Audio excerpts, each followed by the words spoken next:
YouTube experimentiert gerade mit einem sogenannten Add Yours Sticker, also füge deinen Teil der Geschichte hinzu. Das heißt, als Creator kann ich einen sogenannten Call to Action setzen, also eine Aufforderung an Zuschauende, dass sie ihre eigenen Shorts einsenden sollen und die sind dann per Klick auf diesen Sticker entsprechend auch als Antworten zum eigentlichen Short markiert. Es ist innerhalb dieses Experiments nicht klar, ob das die einzige Möglichkeit sein wird, die Antworten zu sehen, oder ob, wenn der Zuschauer einen Short als Antwort sendet, das auch ein eigenständiger Short ist, der eigenständig Reichweite generieren kann. Ich würde prinzipiell erstmal von letzterem ausgehen. Wie gesagt, es ist unklar. Solltet ihr aber mit euren Zuschauenden abklären, es gibt ja vielleicht Leute, die das einfach nicht möchten, da irgendwie public drauf zu antworten, finde ich es eine schwierige Geschichte. Nur, dass ihr Bescheid wisst. Gut. Was natürlich nicht von der Hand zu weisen ist, ist, dass das hier eine Instagram-Funktion ist, die einfach mal, wovon sich das YouTube-Team sehr stark hat inspirieren lassen. Ne, so kann man es natürlich formulieren. Ich habe halt natürlich wieder das Gefühl, YouTube tanzt hier auf allen Hochzeiten, versucht es irgendwie allen Leuten zurechtzumachen und naja, aber committet halt nicht in eine Richtung. Also bündelt nicht die Ressourcen, um tatsächlich mal was fertigzustellen, um irgendwas gut hinzubekommen. Und das finde ich ein bisschen schade. Es ist wieder eine Funktion, die Ressourcen frisst und eigentlich nötige ausstehende Entwicklungsziele ausbremst. Das ist meine Meinung dazu. Wie ihr das gerne seht, bitte in die Kommentare.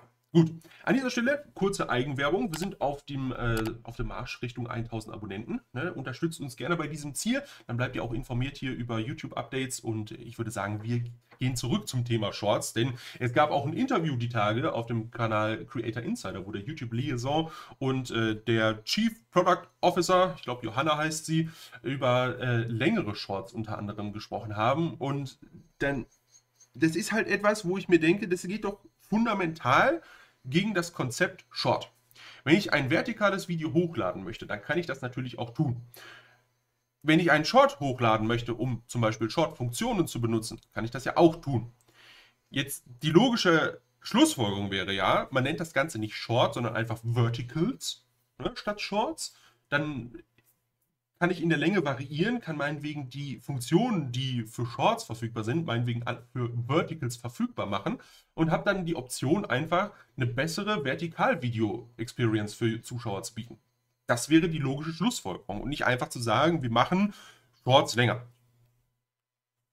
Weil es geht ja bereits, dass ich längere Videos im Vertikalformat hochladen kann. Egal. Ich habe hier gemischte Gefühle. Wie seht ihr das? Schreibt es mir gerne in die Kommentare.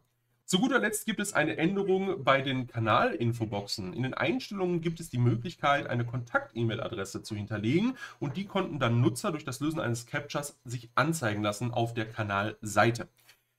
Es gibt zwar noch die Option, diese E-Mail zu hinterlegen, allerdings gibt es nicht mehr die Option, das Captcha zu lösen und die E-Mail anzeigen zu lassen. Ob das jetzt tatsächlich eine beabsichtigte Änderung ist oder ob das einfach nur kaputt gegangen ist, weil YouTube mal wieder irgendwelche UI-Elemente hin und her schiebt, ist aktuell unklar. Ne? Wir sind auf jeden Fall dran, nur dass ihr euch da nicht wundert. Und sofern ihr Anbieter kennzeichnungspflichtig seid, schaut bitte, dass ihr entweder auf euer Impressum verlinkt, wo dann entsprechend eine E-Mail hinterlegt ist, oder die E-Mail auch irgendwie in eure Kanalinfo mit reinnehmt, damit ihr schnell elektronisch erreichbar seid. Wie es im Moment, wie heißt es jetzt, Paragraph 5 Digitale Dienste Gesetz DDG drinsteht. Naja, ihr wisst Bescheid. Guckt da bitte einmal nach, ob das alles noch in Ordnung ist bei euch. Und ich würde sagen, wir sehen uns dann nächste Woche zu weiteren YouTube-Updates. Bis dahin, macht's gut und haut rein.